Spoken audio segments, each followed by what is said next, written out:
الحمد لله نحمده ونستعينه ونستغفره ونؤمن به ونتوكل عليه ونعوذ بالله من شرور أنفسنا ومن سيئات أعمالنا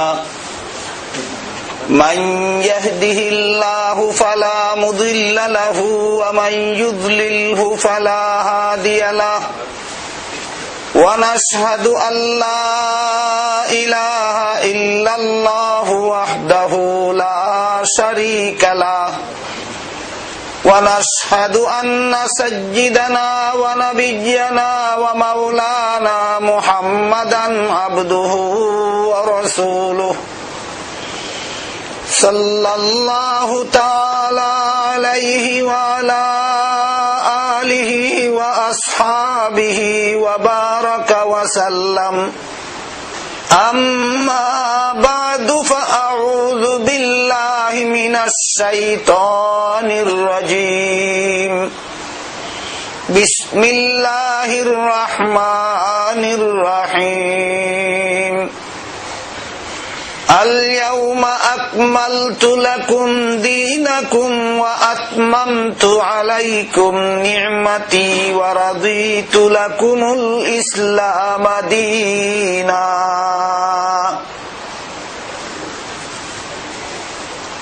وقال رسول الله صلى الله عليه وسلم تركت فيكم أمرين لن تضلوا ما تمسكتم بهما كتاب الله وسنة رسوله أو كما قال عليه الصلاة والسلام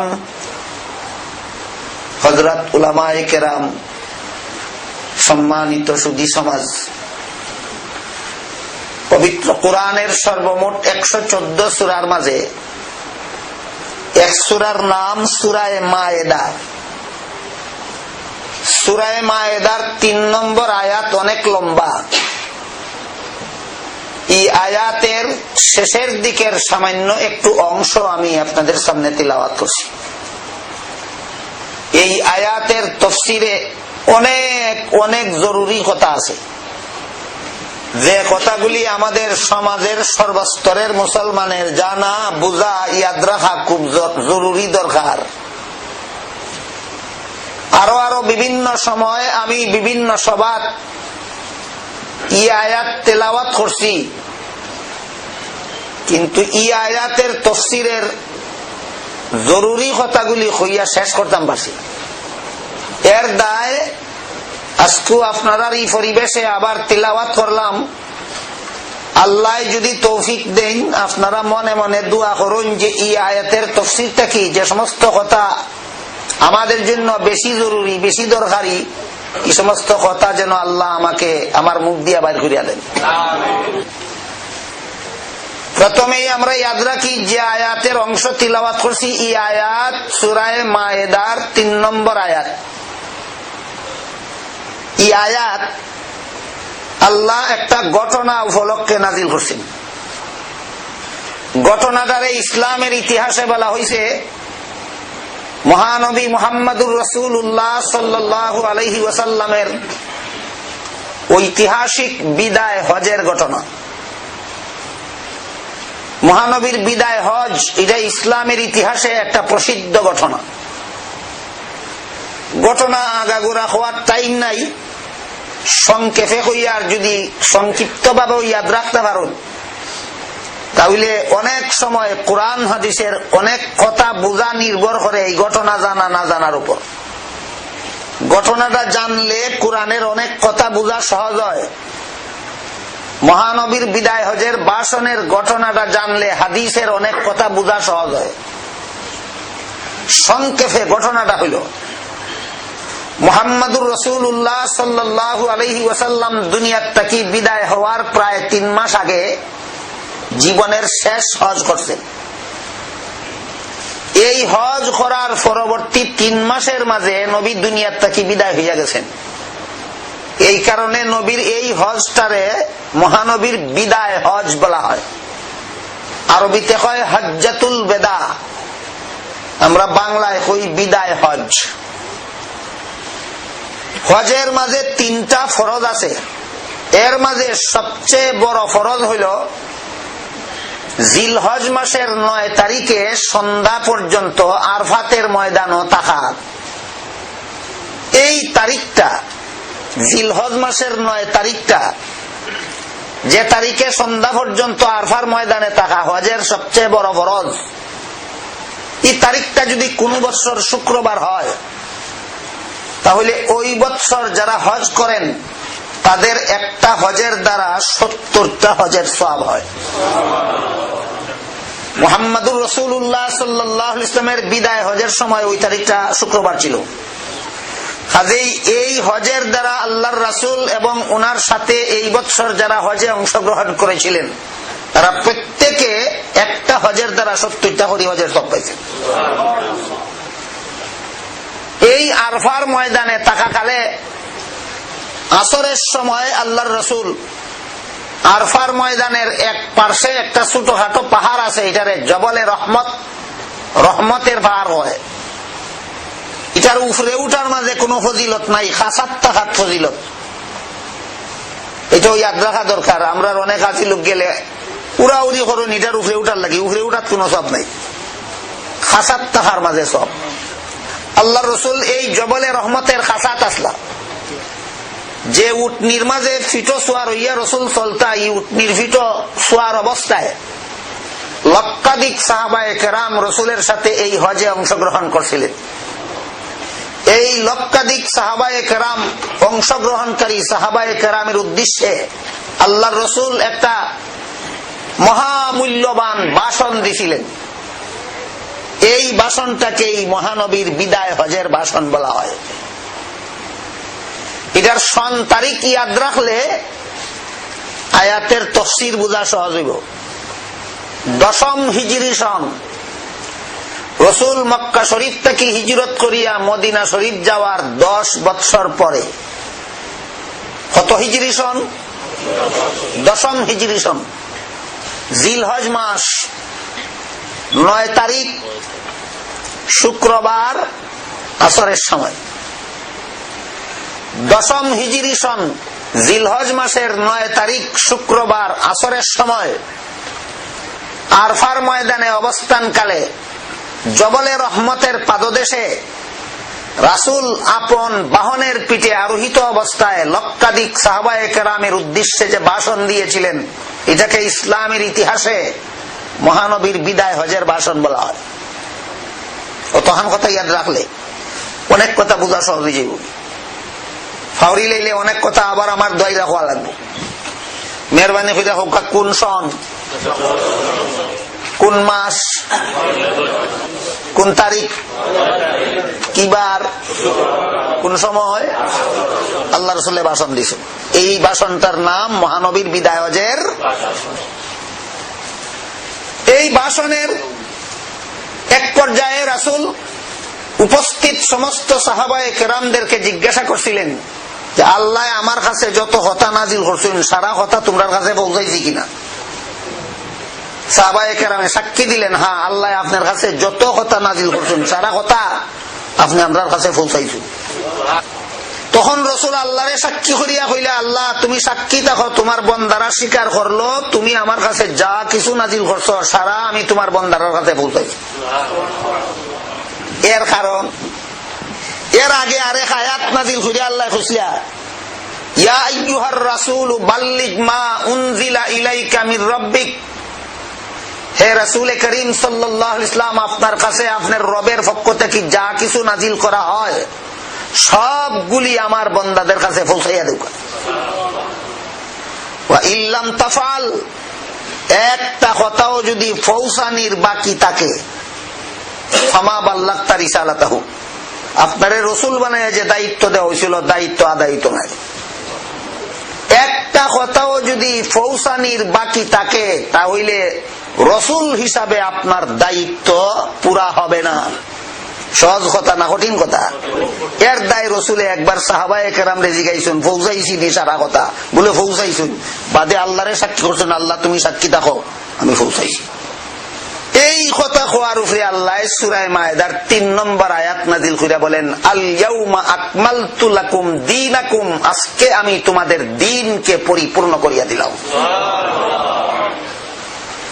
তোরা কথা পৌঁছানির বাকি আছিল, এই কারণে আল্লাহ আমরা দিন পূর্ণ করছেন না, সারা কথা পৌঁছানির কারণে?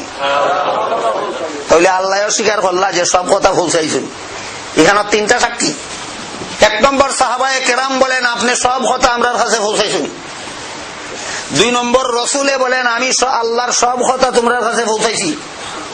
3 নম্বর স্বয়ং আল্লাহ স্বীকার করলেন, এই জন্যই আমি তোমাদের দ্বীনকে পরিপূর্ণ করিয়া দিছি। তাহলে রসুল নিজের দায়িত্ব পালনে ত্রুটি করলেন না পূর্ণ করলেন? পূর্ণ করলেন।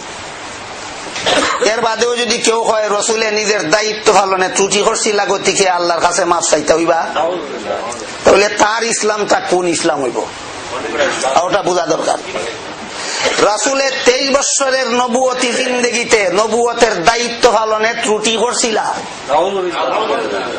কইলে এটা পিওর ইসলাম হইব না ইসলামের নামে বেজাল হইব? ইসলামের নামে বেজাল হইব। আজকাল অনেকে জিজ্ঞাসা করে, আপনি কোন ইসলাম লই আইছেন? আমি সুজা কই যে ইসলাম আল্লাহ মুহাম্মদুর রাসূলুল্লাহরে দিয়া পাঠাইছিল আর সাহাবায়ে কেরামে উম্মতের পক্ষ থেকে গসিয়া লইছিল, ওই ইসলাম লই আইছি। যে ইসলাম আল্লাহ মুহাম্মদুর রাসূলুল্লাহরে দিয়া পাঠাইছিল আর মুহাম্মদ রাসূলুল্লাহ সাহাবায়ে কেরামের হাতে দিয়া গেছিল, ওই ইসলাম, এটাই পিওর ইসলাম। যে ইসলাম আল্লাহ পাঠাইছেন না, যে ইসলাম মুহাম্মদ রাসূলুল্লাহ দিছেন না, যে ইসলাম সাহাবায়ে কেরামে পাইছেন না, এমন ইসলাম যদি কেউ হয়, এটা পিওর ইসলাম নয়, এটা ইসলামের নামে বেজাল। তো আল্লাহ পাক রব্বুল আলামিন স্বীকৃতি দিলেন, যাহা আপনি আমার সব কথা আমার বান্দাদের কাছে পৌঁছাইছেন, এই কথার স্বীকৃতি দিয়া বলেন, আল ইয়াউমা আকমালতু লাকুম দীনাকুম, আজকে আমি তোমাদের দ্বীনকে পরিপূর্ণ করিয়া দিলাম। এখানে 3টা কথা আমরার বোঝার ব্যাপার। আজকে 3খান কথা কইতাম, বিস্তারিত হইলে হইতো না, শেষ হইতো না, খুব শর্টকাটে 3খান কথা। এই আয়াতের তাফসীরত 3খান কথা বোঝা দরকার। 1 নম্বর, আল্লাহ যখন আজকে আমি তোমাদের দ্বীনকে পরিপূর্ণ করে দিলাম, আজকে বলতে কোন দিন? 2 নম্বর, তোমরা দ্বীন রে পরিপূর্ণ করিয়া দিলাম, দ্বীন বলতে কিতা বুঝায়? 3 নম্বর, পরিপূর্ণ করিয়া দিলাম যে পরিপূর্ণ বলতে কিতা বুঝায়? কখন কথা? আজকে বলতে কোন দিন, দিন বলতে কোন জিনিস, পরিপূর্ণ বলতে কি বুঝায়? এই 3 প্রশ্নের জবাব আলোচনা হই। আজকে বলতে কোন দিন, দিন বলতে কোন জিনিস, আর পরিপূর্ণ বলতে কি বুঝায়? যে ঘটনা উপলক্ষে আল্লাহ আয়াত নাযিল করছেন, ঘটনা বুঝি থাকলে আজকে বলতে কোন দিন আপনার আর বুঝার বাকি নাই। ওই হোসামি কথা ইয়াদ থাকলে বাদের কথা বুঝে আইব। আজকে বলতে এই আয়াত কোন দিন? মহানবীর বিদায় হজের ভাষণের দিন। আজকে বলতে কোন দিন? নবী দুনিয়ার তাকি বিদায় হওয়ার 3 মাস আগে। নবী দুনিয়ার তাকি বিদায় হওয়ার 3 মাস আগে, ওই 10ম হিজরি সনের জিলহজ মাসের 9 তারিখ শুক্রবার, এই দিনটা বুঝাইছেন আল্লাহ আল ইয়াউমা শব্দ হইয়া এই আয়াতের মাঝে। আজকে অর্থাৎ 10ম হিজরি সনের জিলহজ মাসের 9 তারিখ শুক্রবারে আমি আল্লাহ তোমাদের দ্বীনকে পরিপূর্ণ করিয়া দিলাম। এক প্রশ্নের জবাব হইল নি, ইয়া তো আজকে বলতে কোন দিন? মহানবীর বিদায় হজের ভাষণের। 2 নম্বর প্রশ্ন হইল, দ্বীনকে পরিপূর্ণ করিয়া দিলাম, দ্বীন কিতা? এই দ্বীন শব্দটারে আল্লাহ কোরআনের বিভিন্ন আয়াতে বিভিন্ন অর্থে ব্যবহার করছেন। সকল আয়াত এক অর্থে নাই, এক আয়াত এক অর্থে। কোন আয়াতে আল্লাহ দ্বীন শব্দটাকে কোন অর্থে ব্যবহার করছেন না জানলে কোরআন বুঝার উপায় নাই। 1-2টা উদাহরণ দ্বারা মনোকার। কোরআন শরীফের যে আয়াতে আল্লাহ সর্বপ্রথম দ্বীন শব্দ ব্যবহার করছেন, এটা হলো সূরাতুল ফাতিহার 3 নম্বর আয়াত, মালিকি ইয়াউমিদ্দিন। ওই সর্বপ্রথম এই আয়াতে আল্লাহ দ্বীন শব্দ ব্যবহার করছেন। এই আয়াতের মাঝে দ্বীন শব্দের অর্থ কর্মফল। মানুষ দুনিয়ার জীবনে যে যত কর্ম করবে সকল কর্মের ফল কিয়ামতের দিন আল্লাহ দিবেন। এই জন্য কিয়ামতের দিন রে আল্লাহ এই আয়াতের মাঝে কইছেন কর্মফল দেওয়ার দিন কিয়ামতের। সুতরাং সূরাতুল ফাতিহার 3 নম্বর আয়াতে আল্লাহ দিন শব্দ ব্যবহার করেছেন কর্মফল অর্থ বোঝাবার জন্য। দিন শব্দের এই আয়াত দিন শব্দের অর্থ কর্মফল। আবার সূরাতুল বাকারার 256 নম্বর আয়াতে আল্লাহ বলেন লা ইকরাহা ফিদ্দীন, দ্বীনের ব্যাপারে জোর চলবে না।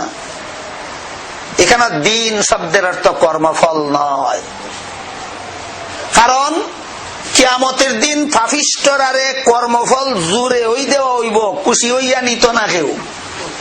পাপিষ্ঠদেরকে যখন বলা হবে তোমরা পাপ কইরা আইছো দুনিয়ার তাকি, ফল তোমরা জাহান্নাম যাও, কইব না জাহান্নাম যাইতাম না, পাপ করছি না। জোরে দেওয়া হইব, জোরে জোরে কিলা খান আল্লাহ ফিরিস্তারে কইবা খুযুহু ফাগুল্লুহু সুম্মাল জাহিম সাল্লুহু সুম্মা ফি সিলসিলাতিন যারউহা ৭০ যিরাআন ফাসলুকুহু। এ ফেরেশতা, এই পাপিষ্ঠটা কর্মফল নিতে চায় না, ইটারে ধরো, গলার মাঝে লোহার বেড়ি লাগাও, হাতের মাঝে লোহার বেড়ি লাগাও, পার মাঝে লোহার বেড়ি লাগাও, ৭০ হাত লম্বা জিঞ্জির দিয়া বান্ধো, বাইন্দা টানিয়া হেসরাইয়া জাহান্নামে নিয়ে আগুন দিয়ে জ্বালাও। বুঝে থাকলে বলেন হাসরের মাঠে পাপিষ্ঠরা কর্মফল খুশি খুশি নিব না জুড়ে দেওয়া হইব? তাহলে লা ইকরাহা ফিদ্দীন আয়াতে যে আল্লাহ বলেন দিনের ব্যাপারে জোর চলবে না, এখানেও দিন অর্থ কর্মফল নয়। এখানে যখন দিন অর্থ কর্মফল তে উলট পালট হয়ে যাবে সব। সুতরাং সূরাতুল বাকারার 256 নম্বর আয়াতে যে আল্লাহ দিন শব্দ ব্যবহার করেছেন লা ইকরাহা ফিদ্দীন, দিনের বেলায় জোর চলবে না, এখানে দিন শব্দের অর্থ কর্মফল নয়, এখানে দিন শব্দের অর্থ ধর্ম। এখানে দিন শব্দের অর্থ ধর্মের বেলায় জোর চলবে না। কোন হিন্দুরে জুড়ে মুসলমান বানানি যাইত নাই, কোন ইহুদিরে জুড়ে মুসলমান বানানি যাইত নাই, কোন খ্রিস্টানরে জুড়ে মুসলমান বানানো যেত নাই। ধর্মের বেলায় জোর চলতো না। খুশি মনে মুসলমান হয় না, হিন্দু ধর্ম পালন করে, তারা স্বাধীনভাবে পালন করতে দাও। খুশি মনে মুসলমান হয় না, ইহুদি ধর্ম পালন করে, তারা খুশি মনে পালন করতে দাও, ইচ্ছা মতো পালন করতে দাও। কোন খ্রিস্টান খুশি মনে মুসলমান হয় না, জুড়ে মুসলমান বানানো যাবে না, তারা ইচ্ছা মতো খ্রিস্ট ধর্ম পালন করতে দাও। এলো লা ইকরাহা ফিদ্দীনের অর্থ। বুঝে থাকলে এবার বলেন সূরাতুল বাকারার 256 নম্বর আয়াতে দিন শব্দ কর্মফল অর্থে আল্লাহ ব্যবহার করেছেন না ধর্ম অর্থে? ধর্ম অর্থে। এখানে প্রশ্ন আছে একটা, তাহলে সূরাতুল বাকারার 256 নম্বর আয়াতে যেহেতু আল্লাহ সমস্ত ধর্মাবলম্বীদেরকে খুশি মনে যার যার ধর্ম পালনের স্বাধীনতা দিলেন, তাহলে কি যে কোনো ধর্ম পালন করলে আল্লাহর কাছে কবুল হইব? আল্লাহ বলেন না। ইসলাম ছাড়া অন্য কোন দিন, অন্য কোন ধর্ম যদি কেউ পালন করে আল্লাহ বলেন লা ইউকবাল মিনহু, আমি আল্লাহর কাছে কখনো তা গ্রহণযোগ্য হবে না। এখন প্রশ্ন জাগে, অন্য ধর্ম যদি তোমার কাছে গ্রহণযোগ্য হবে না, তাহলে পালন করার স্বাধীনতা দিলা এখানে, আর পালন করার যদি অধিকার দিলা এতে গ্রহণযোগ্য হবে না কেন? প্রশ্ন বুঝলানি দেখুকা। এই প্রশ্নের জবাব সহজে বুঝার লাগে একটা উদাহরণ বুঝুকা। যে কোনো শিক্ষা প্রতিষ্ঠানে পাঠ্য তালিকা সমাপ্ত করার পর ছাত্রদেরকে পরীক্ষার হলে ঢুকাইয়া যখন প্রশ্নপত্র হাতে দেওয়া হয়, সব ছাত্রই প্রশ্নের জবাব শুদ্ধ লেখে না অনেকে ভুল লেখে? যারা শুদ্ধ লেখে এরারে লিখতে দেওয়া হয়, আর যারা ভুল লেখে এরারে গাঢ় দরিয়া পরীক্ষা হল থেকে বার করিয়া দেওয়া হয় না? পূর্ণ স্বাধীনতা। ভুল লেখে বেটারে স্বাধীনতা দিল কেন? এই প্রশ্নের যেই জবাব ভুল ধর্ম পালন করে বেটারে স্বাধীনতা আল্লাহ দিলা কেন? ওই প্রশ্নেরও সেই জবাব। কথা বুঝলানি দেখুকা। ভুল লেখারে পরীক্ষার হলে যে স্বাধীনতা দেওয়া হয়, এই লেখা গ্রহণযোগ্য হওয়ার কারণে নয়, শুধুমাত্র পরীক্ষার নিয়ম রক্ষার জন্য। ঠিক তেমনি ভাবে আল্লাহ দুনিয়াতে ভ্রান্ত ধর্মাবলম্বীদেরকে ধর্ম পালনের স্বাধীনতা দিয়েছেন, আল্লাহর কাছে গ্রহণযোগ্য হওয়ার কারণে নয়, একমাত্র দুনিয়ার বিধান রক্ষা করার জন্য।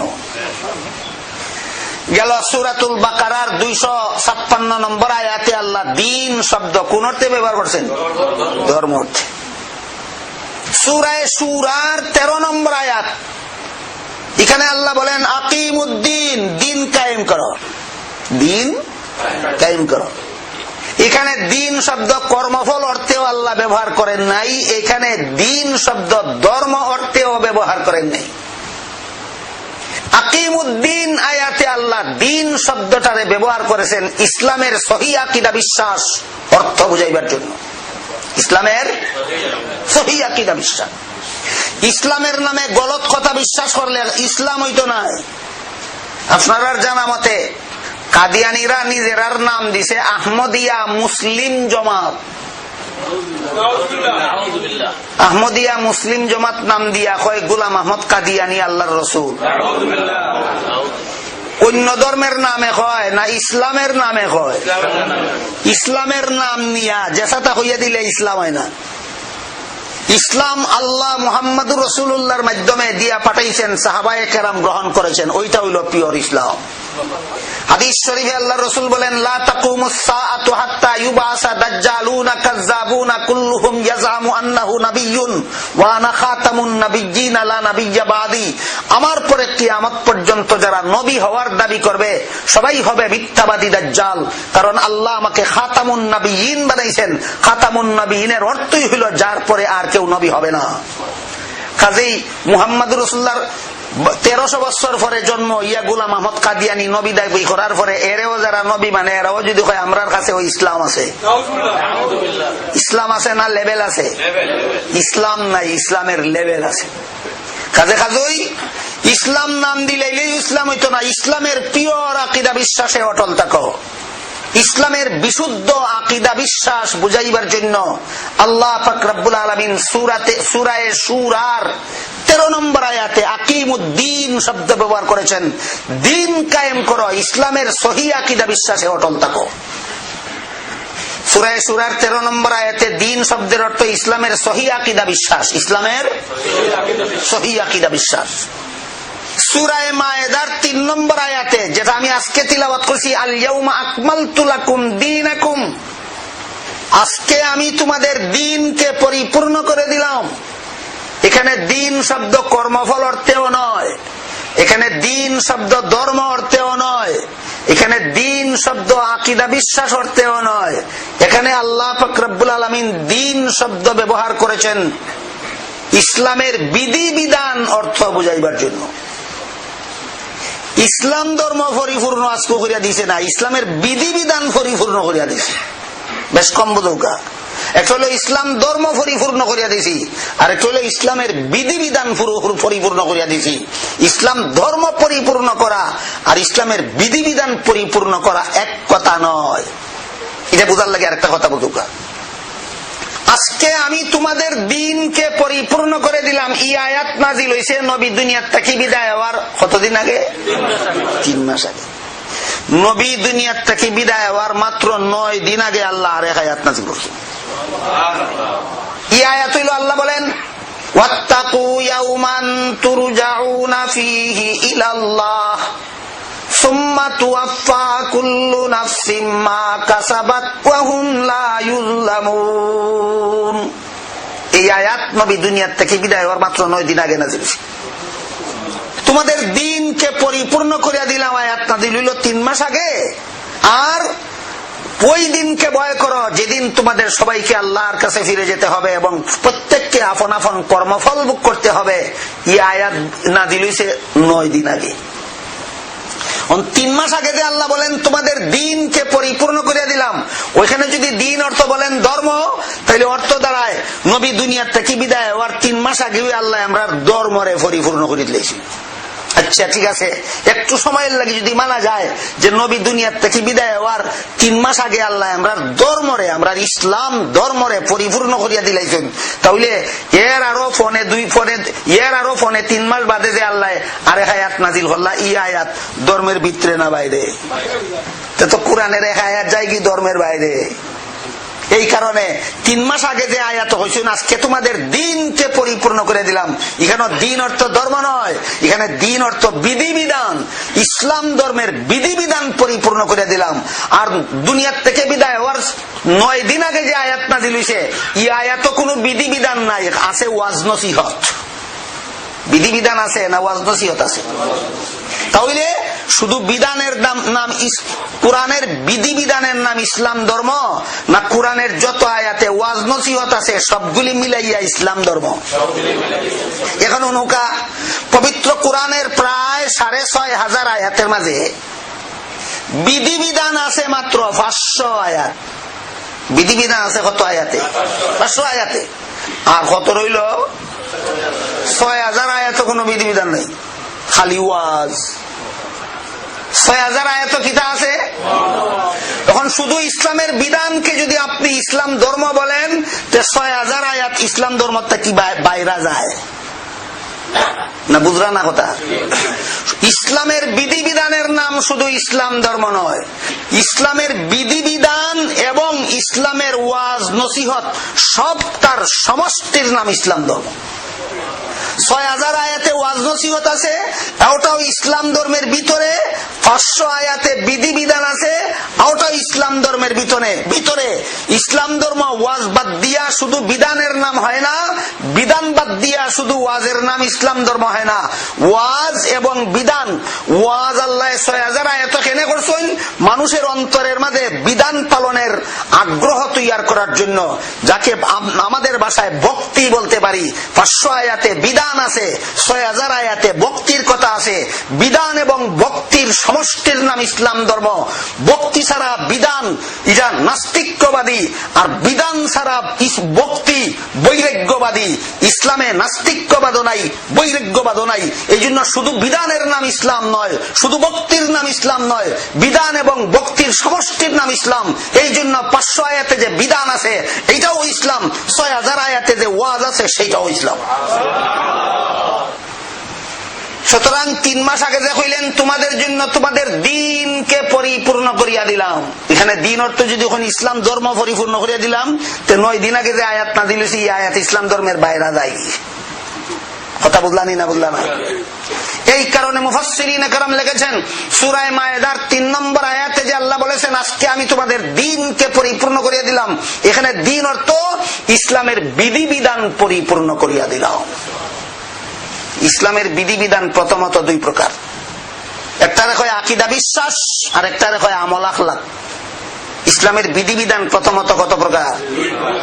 ইসলামের যে বিধান অন্তরের দ্বারা পালন করতে হয় এর নাম আকীদা, বাংলায় কয় বিশ্বাস। ইসলামের যে বিধান শরীরের অঙ্গ প্রত্যঙ্গের দ্বারা পালন করতে হয় এর নাম আমল, বাংলায় কয় খাম, কাজ। বলেন ইসলামের বিধান প্রথমত কত প্রকার? আকীদা আর আমল। আকীদা আর আমল। আল্লাহ আছেন, আল্লাহ একজন, আল্লাহ শরীক, আল্লাহর নবীগণ বেগুনাহ, আর মুহাম্মদুর রাসূলুল্লাহ সর্বশেষ এবং সর্বশ্রেষ্ঠ নবী। এইগুলি হাতের দ্বারা, পায়ের দ্বারা, নাকের দ্বারা, চোখের দ্বারা, কানের দ্বারা পালন করতে হয় না অন্তরে পোষণ করতে হয়? এগুলির নাম আকীদা। 5 বেলার নামাজ, রমজান মাসের রোজা, হজ, যাকাত অন্তরে অন্তরে পালন করলে হয় না কাজে করবে? এই জন্য নামাজ একটা আমল, রোজা একটা আমল, হজ একটা আমল, যাকাত একটা আমল। এই হইল আকীদা আর আমল। ইসলামী আকীদা আবার 2 প্রকার। ইসলামী আকীদা আবার 2 প্রকার। এক প্রকার আকীদা আছে যেগুলি অন্তরে না থাকলে কোনো ব্যক্তি মুসলমান হইতে পারে না।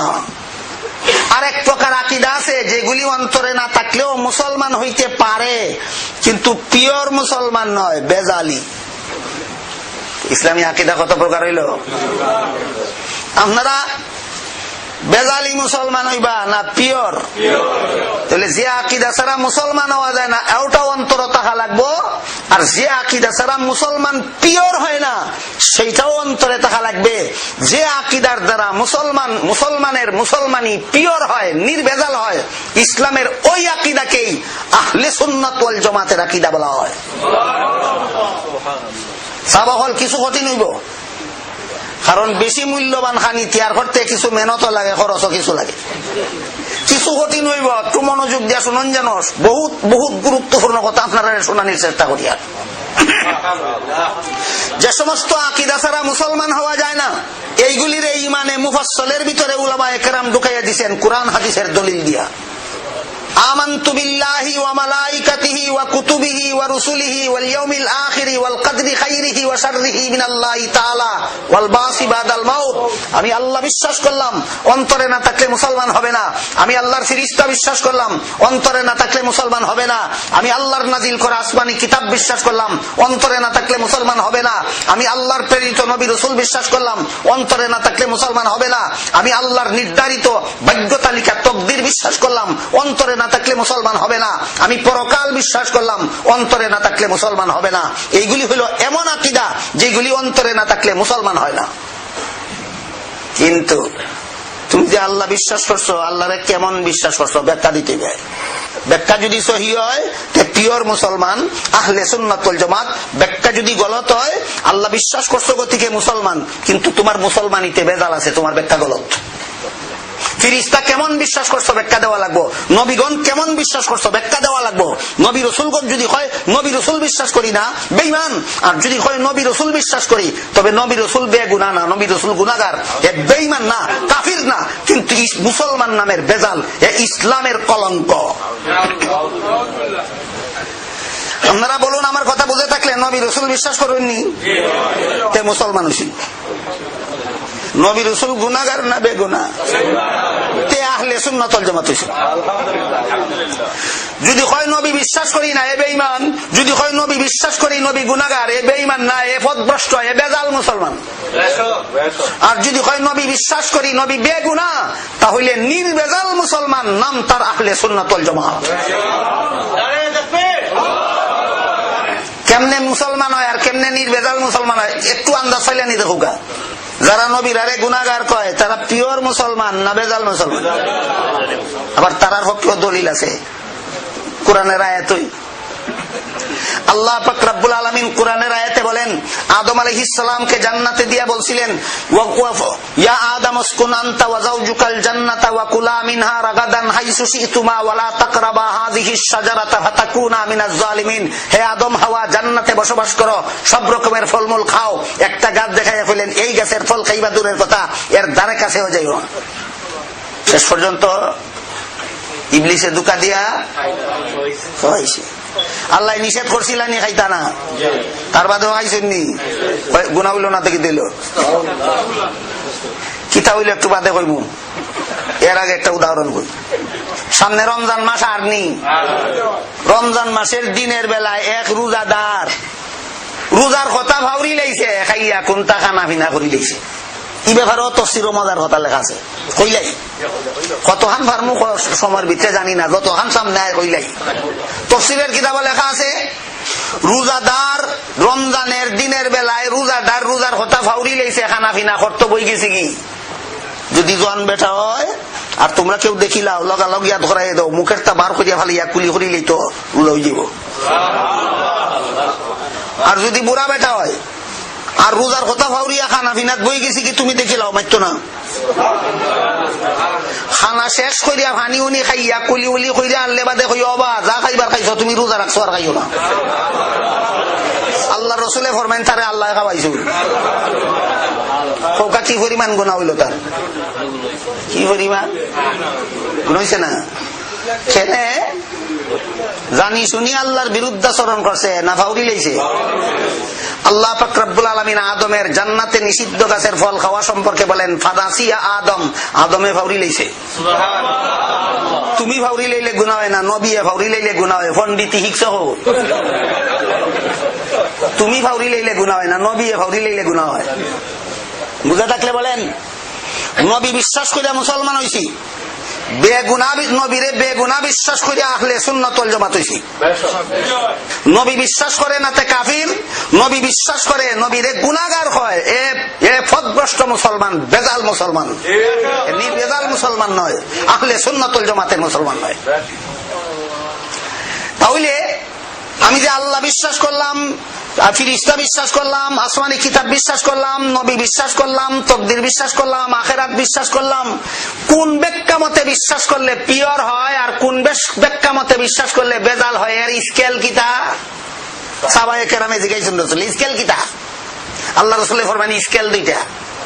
হাদিস হলো দীর্ঘ লম্বা হাদিস, এই হাদিসের আলোচনা করার টাইম নেই, খালি তরজমা খান কইলে আল্লাহ রাসূল বলেন তাফতারিকু উম্মতি ওয়া তাতাফাররাকু উম্মতি আলা 73 মিল্লাতান 72 ফিন নারি ওয়া ওয়াহিদাতুন ফিল জান্নাহ ক্বালু মা হিয়া ইয়া রাসূলুল্লাহ ক্বালা মা আনা আলাইহি ওয়া আসহাবি ওয়া ফি রিওয়ায়াতিন ক্বালা মান হুয়া আলা সুন্নতি ওয়াল জামাআহ। সুবহানাল্লাহ। আল্লাহ রাসূল বলেন আমার মুসলমান উম্মত ধর্ম নিয়ে দলাদলি কইরা 73 দল হইব, 72 দল বেজাল মুসলমান হওয়ার কারণে জাহান্নামে যাবে। 72 দলের আকীদা বিশ্বাস বেজাল, একদল মুসলমানের আকীদা বিশ্বাসে কোনো বেজাল নাই, এরা জান্নাতি হবে। সাহাবায়ে কেরাম জিজ্ঞাসা করেন 72 দল বেজালি মুসলমান থাকি একদল নির্বেজাল মুসলমান দে আগলাইয়া সিনার মাপকাঠি কিতা? আল্লাহ রাসূল ফরমান মাপকাঠি দুইটা, একটা মাপকাঠির নাম নবীর সুন্নত আর একটা মাপকাঠির নাম সাহাবায়ে কেরামের জামাত। সুতরাং এই 6 জিনিসের ব্যাখ্যা নবীর সুন্নতের দ্বারা যেভাবে পাওয়া গেছে, ওই 6 জিনিসের ব্যাখ্যা সাহাবায়ে কেরামের জামাতের দ্বারা যেইভাবে পাওয়া গেছে, সেইভাবে যারা ইসলামী আকীদা বিশ্বাস পোষণ করে এরা পিওর মুসলমান, নির্বেজালি মুসলমান, এদের নাম আহলে সুন্নাত ওয়াল জামাত। সাহাবায়ে কেরামের জামাতরে এই 70 দলের মাপকাঠি হওয়ার থেকে বাদ দিবার লাগি কেউ কেউ কোরআন হাদিসের দোয়াই দেয়, কোরআন হাদিসের দলিল মানি আর কোনটা মানি না। খুব ভালো কথা, খুব ভালো কথা। যে হাদিস আল্লাহ রাসূল কইছেন সুন্নতে রাসূল এবং জামাতে সাহাবা সত্যের মাপকাঠি, এই হাদিসটা কি তা নবীর হাদিস নি? তো তুমি বলে কোরআন হাদিস ছাড়া আর কোনটা মানো না, এই হাদিসটা মানলাই কই, এই হাদিসটা মানলাই কই। এছাড়া মুহাম্মদুর রাসূলুল্লাহ সাল্লাল্লাহু আলাইহি ওয়াসাল্লাম যে মেরাজে গেছিলেন, কোরআনের আয়াত আছে, আল্লাহ বলেন সুবহানাল্লাযী আসরা বিআবদিহি লাইলাম মিনাল মাসজিদিল হারামি ইলাল মাসজিদিল আকসা। পবিত্র সেই আল্লাহ যিনি তার বান্দা মুহাম্মদুর রাসূলুল্লাহ সাল্লাল্লাহু আলাইহি ওয়াসাল্লামকে বাইতুল হারাম থেকে, মক্কা শরীফ থেকে বাইতুল আকসা পর্যন্ত, বাইতুল মুকাদ্দাস পর্যন্ত নিয়ে গেলেন মেরাজের রাত্রে। এখান থেকে যে 7 আসমানের উপরে সশরীরে নিয়ে গেছেন, ইহান কোরআনের আয়াত নাই, আছে নবীর হাদিসও আছে, নবীর। সুতরাং যে হয় মেরাজ মানি না, এ কোরআন মানে না, এ মুসলমান নাই। আর যে হয় মেরাজ মানি কিন্তু সশরীরে আসমানের উপরে গেছলা, ইহান মানি না, এ কোরআন মানে, নবীর হাদিস মানে না, নবীর সুন্নত মানে না, এ পিওর মুসলমান না, এ মুসলমান নামের বেজাল। সুতরাং আমরা বাইতুল মুকাদ্দাস পর্যন্ত যে গেছলা সশরীরে, আও কথা বিশ্বাস করি কোরআনের আয়াত ভাইয়া, আর 7 আসমানের উপরে যে গেছলা সশরীরে, হাও কথা বিশ্বাস করি নবীর সুন্নায় পাইয়া, নবীর হাদিসে পাইয়া। কিন্তু মুহাম্মদুর রাসূলুল্লাহ সাল্লাল্লাহু আলাইহি ওয়াসাল্লাম দুনিয়া থেকে বিদায় হওয়ার পর আবু বকর সিদ্দিক রাদিয়াল্লাহু তাআলা আনহু হবেন তার প্রথম খলিফা। এই কথাটা কোরআনের আয়াতও নাই, কোন হাদিসও নাই, কোরআনের আয়াতও নাই, কোন হাদিসও পরিষ্কার ভাষায় কথাটা নাই। আপনারা কি আবু বকরকে রাসূলের প্রথম খলিফা হওয়ার যোগ্য বিশ্বাস করেন না অযোগ্য? কোরআন মাপকাঠি দিয়া না সুন্নাহ মাপকাঠি দিয়া না জামাতে সাহাবা মাপকাঠি দিয়া? হযরত আবু বকর সিদ্দিক রাদিয়াল্লাহু তাআলা আনহুকে মুহাম্মদুর রাসূলুল্লাহর প্রথম খলিফা হওয়ার যোগ্যই ছিলেন। বিশ্বাস করলে পিওর মুসলমান, আহলে সুন্নাত ওয়াল জামাত, বিশ্বাস না করলে মুসলিম নামের বেজাল।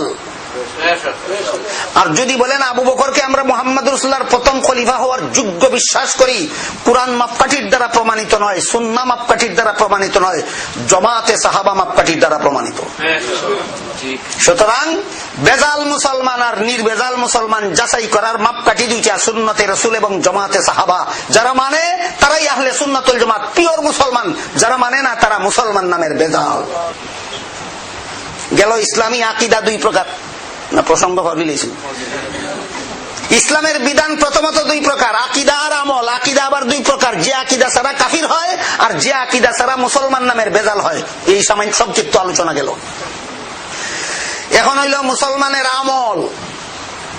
মুসলমানের আমল ফরজ, ওয়াজিব, সুন্নত, নফল। কত প্রকার হইল? 4 প্রকার। মুসলমানের কোন আমল ফরজ হওয়ার জন্য কোরআনের অকাট্য আয়াত অথবা রাসূলের মুতাওয়াতির হাদিস লাগে, সহিহ হাদিস লাগে, রাসূলের সহিহ হাদিস লাগে। আর কোন আমল ওয়াজিব হওয়ার জন্য রাসূলের হাসান হাদিসের দ্বারাও আমল ওয়াজিব হয়। আর যে আমল আল্লাহর রাসূল সাল্লাল্লাহু আলাইহি ওয়াসাল্লাম রেগুলার করছেন, বিশেষ কোন দরকার ছাড়া বাদ দিছেন না, অগত্যা কোনদিন বিশেষ কোন দরকারে বাদ দিছেন, আর না হইলে সব সময় আল্লাহ রাসূল রেগুলার করছেন। এই আমলের নাম উম্মতের জন্য সুন্নত। এই আমল উম্মতের জন্য সুন্নত। যেমন জোহরের 4 রাকাত ফরজ নামাজের আগে 4 রাকাত সুন্নত আল্লাহর রাসূল রেগুলার পড়ছেন। জোহরের 4 রাকাত ফরজ নামাজের পরে 2 রাকাত সুন্নত আল্লাহর রাসূল রেগুলার পড়ছেন। কিন্তু আসরের 4 রাকাত ফরজ নামাজের আগের 4 রাকাত সুন্নত রাসূল রেগুলার পড়ছেন না, মাঝে মাঝে পড়ছেন, মাঝে মাঝে পড়ছেন না, কারণেও পড়ছেন না, ও কারণেও পড়ছেন না, কোনদিন পড়ছেন, কোনদিন পড়ছেন না। যে সুন্নত রাসূলে রেগুলার আমল করছেন, এই সুন্নত উম্মতের জন্য যদি আমল করার নির্দেশ থাকে তাইলে এই সুন্নত রে হয় সুন্নতে মুআক্কাদা। সুন্নত রে হয় সুন্নতে মুআক্কাদা।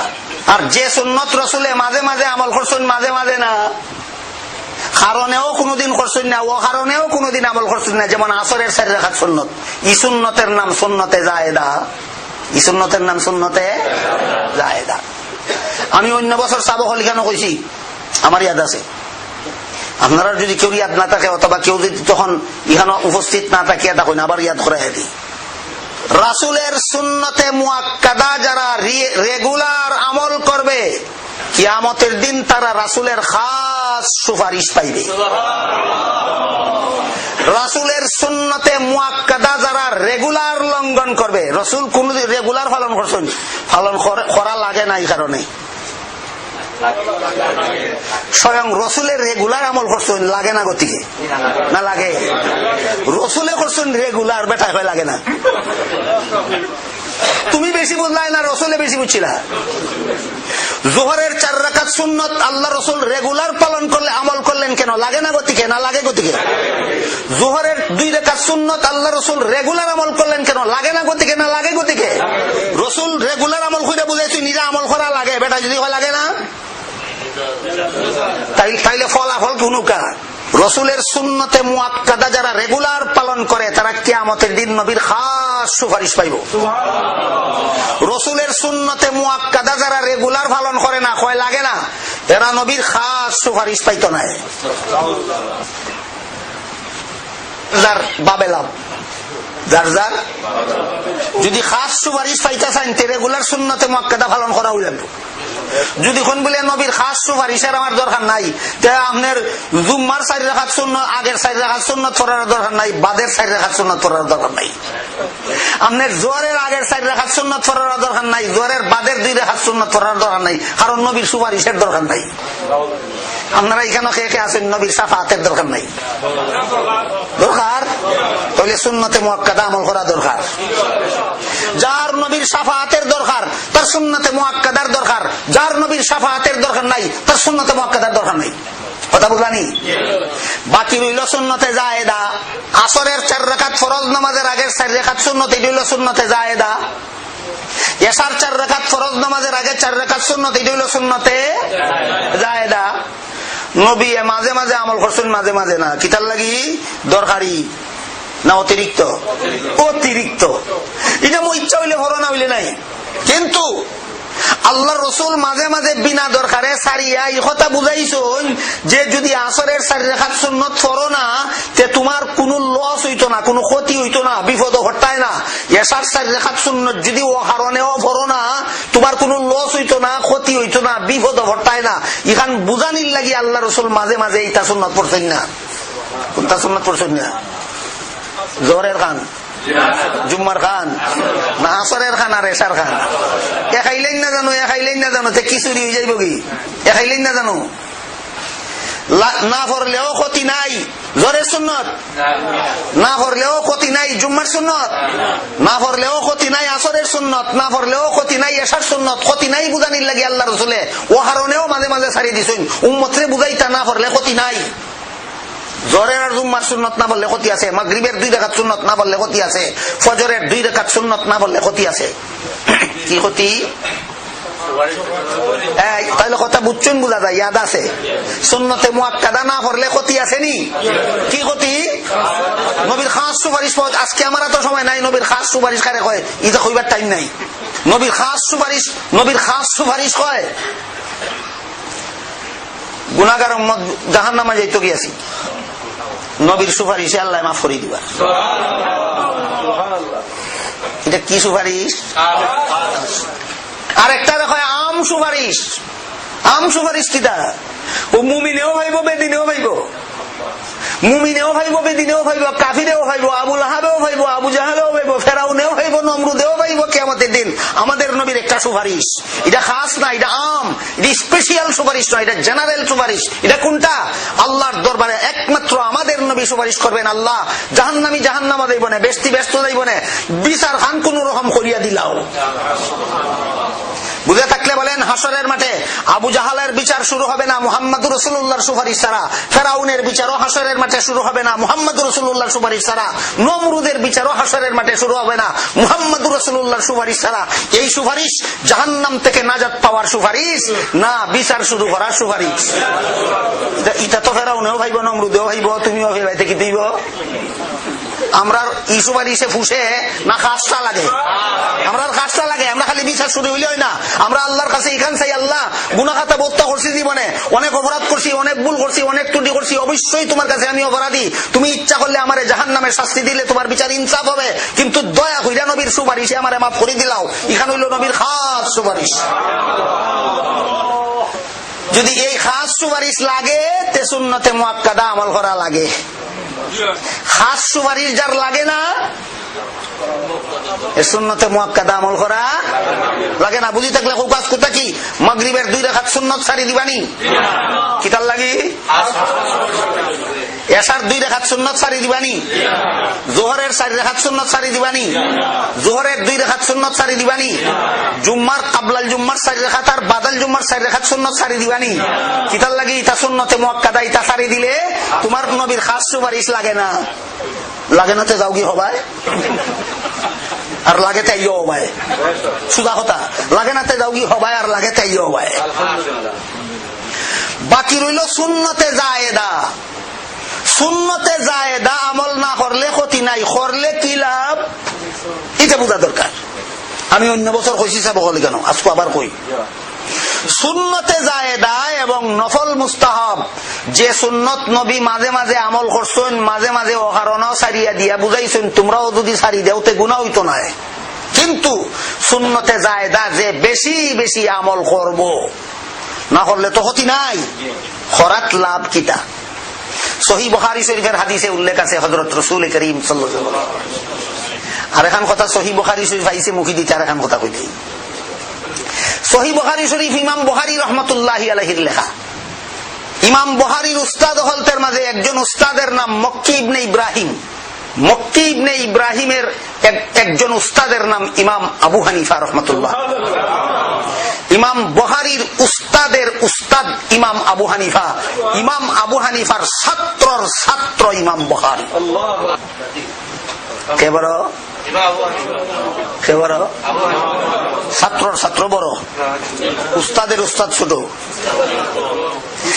আমার কাছে এক কাগজে একজনে লিখে দিয়েছেন, ইমাম আবু হানিফাই বলে হাদিস জানতা না। সারা দুনিয়ার সবচেয়ে বড় সহিহ হাদিসের কিতাব জেন লেখছেন এন বাবার বাবা ইমাম আবু হানিফা। ইমাম আবু হানিফা রাহমাতুল্লাহি আলাইহির হাতের লেখা হাদিসের কিতাবের নাম মুসনাদে ইমামে আজম। ইমাম আবু হানিফায় হাদিস জানতা না গতিকে পৃথিবীর বিখ্যাত হাদিসের কিতাব লিখে তৈয়া গেছেন, নাম কিতাব মুসনাদে ইমাম আজম। ইমাম আবু হানিফা রাহমাতুল্লাহি আলাইহি সাহাবায়ে কেরামের সরাসরি ছাত্র। মুহাম্মাদুর সিরিয়ালটা ডিস করুন জানো, মুহাম্মাদুর রাসূলুল্লাহ আল্লাহর ছাত্র, সাহাবায়ে কেরাম মুহাম্মাদুর রাসূলুল্লাহর ছাত্র, ইমাম আবু হানিফা সাহাবায়ে কেরামের ছাত্র। আবু হানিফার উস্তাদ সাহাবা, সাহাবার উস্তাদ রসুল, রসুলের উস্তাদ আল্লাহ।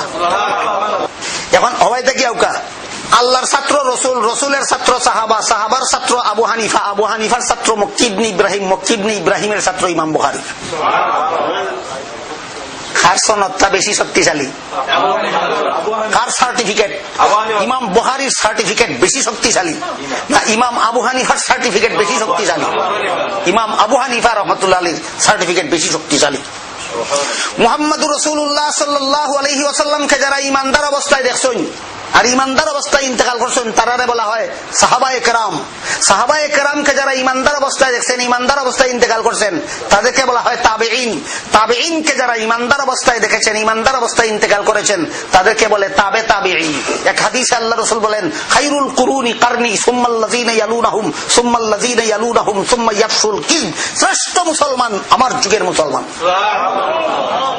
শ্রেষ্ঠ মুসলমান আমার যুগের মুসলমান, নবীর যুগের মুসলমান কে? 2 নম্বরে শ্রেষ্ঠ মুসলমান তাবেঈন, 3 নম্বরে শ্রেষ্ঠ মুসলমান তাবে তাবেঈন। এরপরে 4th ক্লাস। কোন ক্লাস? 4th class.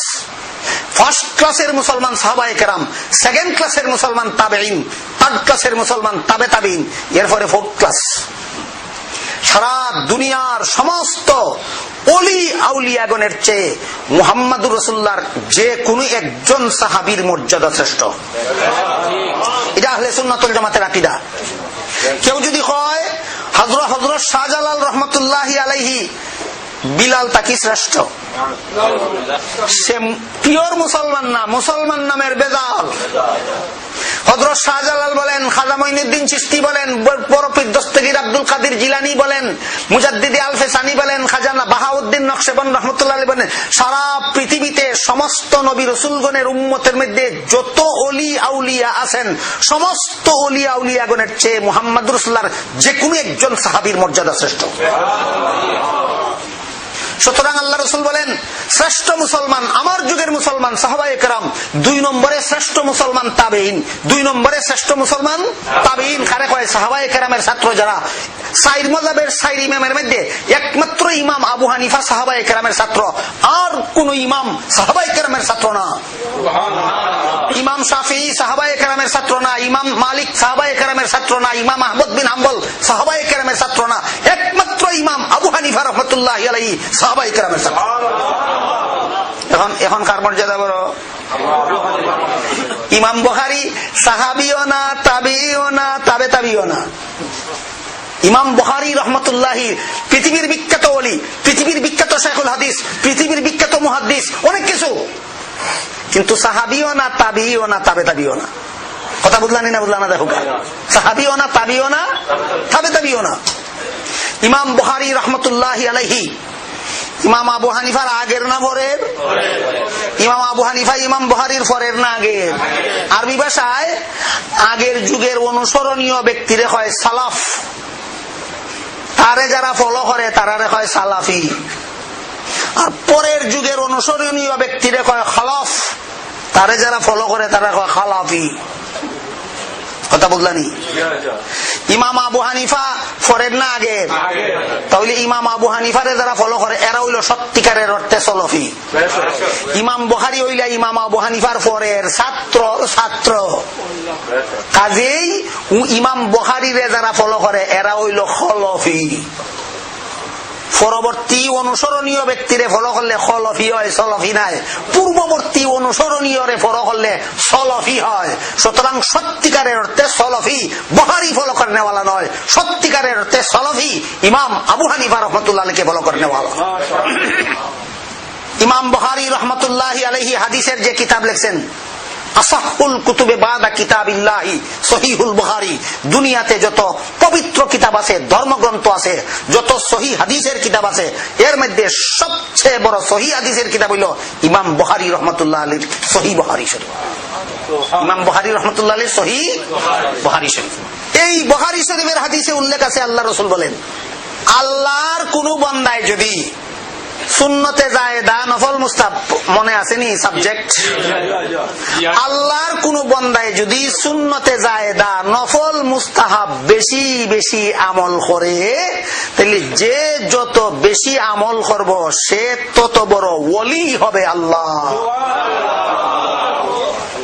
সুন্নতে জায়েদা আমল না করলে ক্ষতি নাই, করলে লাভ আছে নি?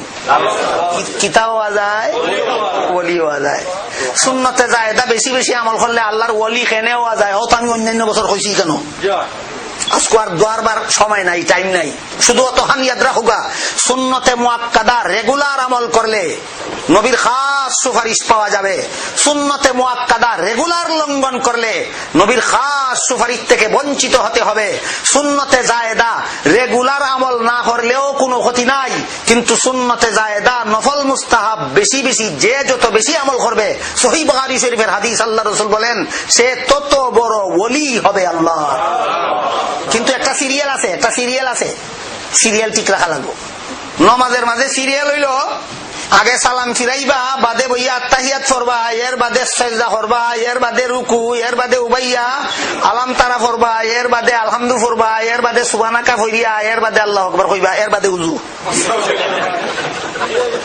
যদি ইলাকান করে ওই তো নাই। ঠিক তেমনি ভাবে আল্লাহর ওলি হওয়ার জন্য সিরিয়াল বাই সিরিয়াল কতগুলি ডিউটি আছে। হইলাই হয় 1 মিনিট। আল্লাহর ওলি হওয়ার জন্য সিরিয়াল বাই সিরিয়াল কতগুলি ডিউটি আছে।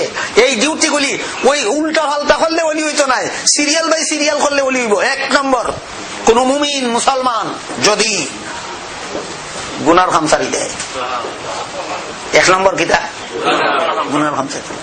সুদ খাও আসরের 4 রাকাত সুন্নত করো, ওলি হইতে না। ঘুষও খাও এশার 4 রাকাত সুন্নত করো, ওলি হইতে পারতে না। কোকা কিতার লাগে সিরিয়াল উল্টা করে লইছে,